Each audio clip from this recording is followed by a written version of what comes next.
Une révolution née le 3 août 1983 avec la prise de pouvoir du Conseil national de la Révolution.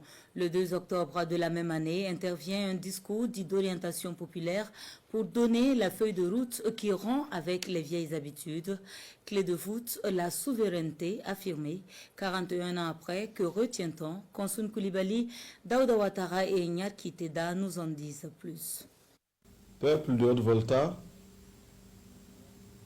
camarades militantes et militants de la Révolution. Ainsi, le capitaine Thomas Sankara s'adresse à la nation et en direct de la radiodiffusion nationale 2 mois après sa prise du pouvoir. Un pouvoir résolument lancé sur la voie révolutionnaire, quoi de plus normal de présenter clairement la feuille de route au peuple à travers le discours d'orientation politique. En nous dotant d'une claire perception de la marche des événements, nous nous fortifions davantage dans notre lutte contre l'impérialisme et les forces sociales réactionnaires. En somme, d'où sommes-nous venus et où allons-nous? Des questionnements légitimes et qui trouvent réponse dans un discours fleuve d'environ 1h30.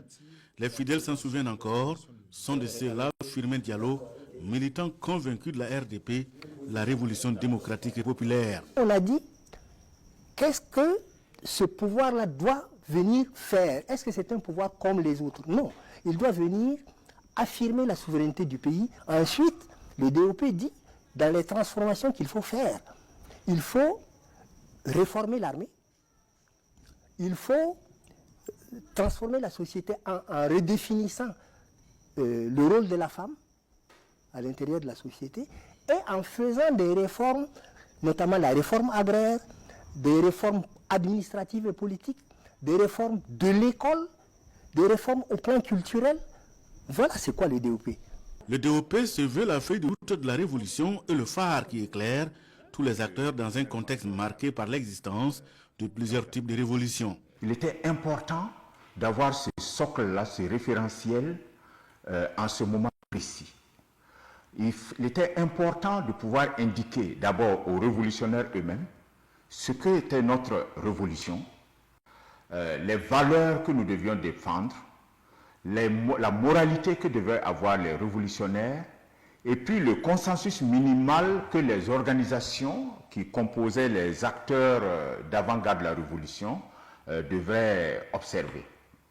Au niveau de la population en général, il fallait donc donner le cap pour notre révolution, montrer que l'intérêt général, l'intérêt de la majorité était le fondement de nos actions. La révolution dirigée par le capitaine Thomas Sankara est donc une révolution souverainiste actée par le peuple et pour le peuple et qui repose sur le développement endogène.